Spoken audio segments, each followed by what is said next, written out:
Keto and crime, keto and crime. We uncover the grime on keto and crime. Keto and crime, keto and crime. Now is the time for keto and crime.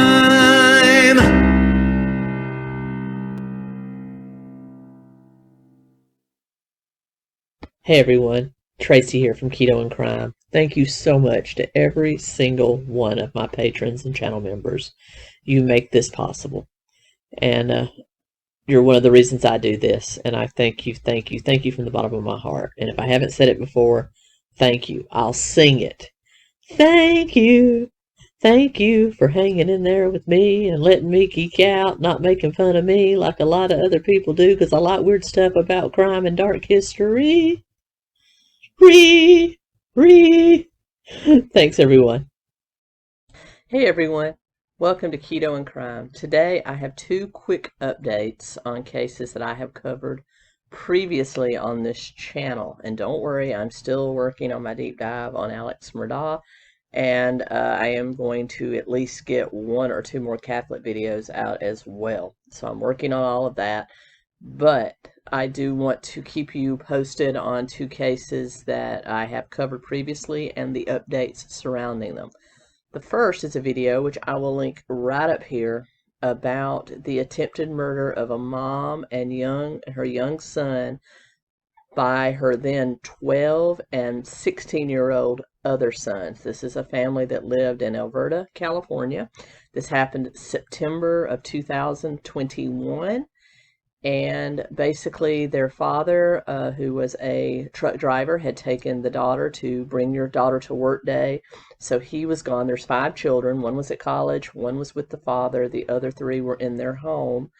And supposedly, allegedly, the 16-year-old and then 12-year-old used a baseball bat and a knife on their mother, basically trapping her in a bedroom and basically trapping the younger brother in another room in an attempt to kill both of them.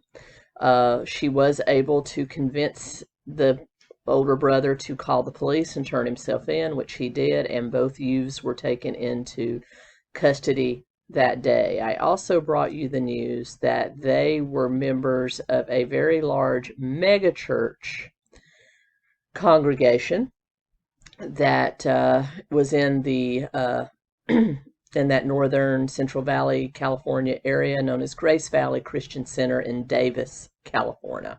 And I did a deep dive on that, revealing that the pastor there, and I'm going to move over to their website, basically runs this church.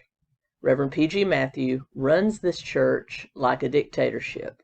There's been a lot of allegations of it being a cult. There is a school and a homeschool component to this church, and it appears that all 5 of the children involved with the family that this crime took place either homeschooled or attended the Grace Valley Church. There's also been allegations of the pastor sweeping things being swept under the rug, as it often is at a lot of these mega churches. And we have done a lot of mega church videos or cult videos on this channel, so this one is no different.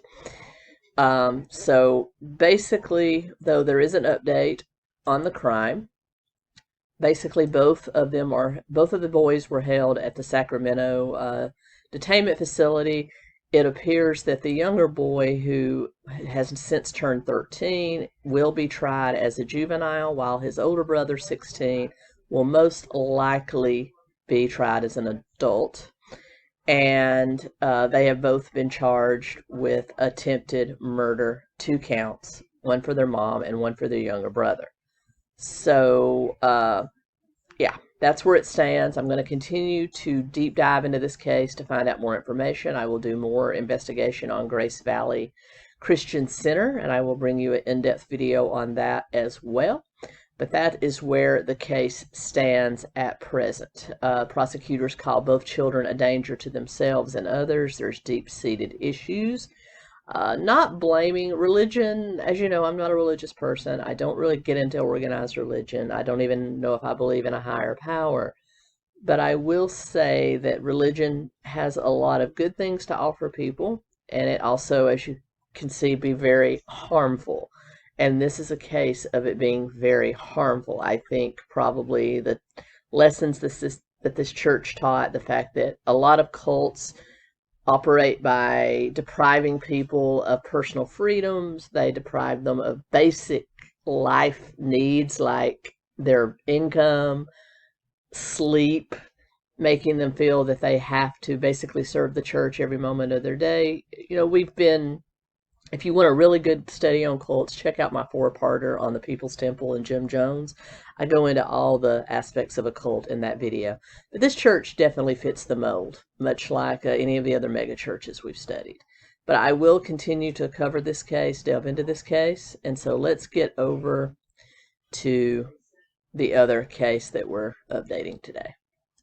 And that is the case of Casey and Vickey White. Remember, back in May, we went over that case. I'll link that video here in depth, where basically you had a criminal by the name of Casey White, who was a lifelong offender, accused of assault, beatings, murder, domestic abuse, just basically a great guy, I suppose. Sarcasm.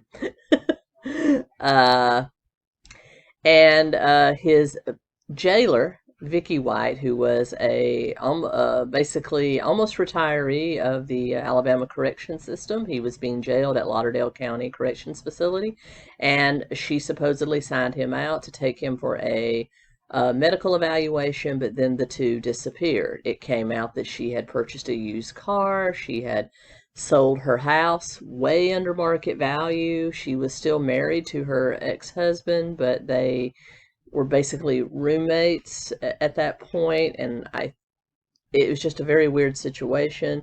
She had had no trouble, was Employee of the Month many times by the Department of Correction, just an upstanding employee who suddenly came out that she had been having an affair with Casey White, and they were not married. They just happened to have the same last name, and helped him escape. So she had bought a used car. She helped him run. She had basically sold the house, cashed out all her bank accounts for cash, and they were trying to get away. And eventually they were captured in Indiana when a car wash owner noticed the suspicious vehicle at one of his car washes and called the police. A chase ensued, and it ended with Casey White's arrest and Vickey White's suicide. Well, now Casey has been charged with murder in relation to that suicide, so he's being charged with her suicide. So basically they're going to hold him accountable for that, as well as several charges of federal firearms violations because he was a felon. He wasn't supposed to have weapons. And so there's also those charges. He was remanded back to the custody in Alabama and is going to be awaiting trial. So this is going to be another one of those interesting trials that I'll probably try to follow as long as it's broadcast somewhere. Along with the Daybell case, I will be following this case and the Murdaugh case. So just another interesting little tidbit and update on a case that we have covered in the past. And so I'll keep you updated on all of it. And I'll be back really soon with my video with Mike Harlow and Carrie Smith. I've been so behind on editing, everyone. I apologize. I will get those out, and I will be back with a deep dive on Alex Murdaugh, Grace Christian Center, and then back to Catholicism. And with that being said, Keto and Krime out.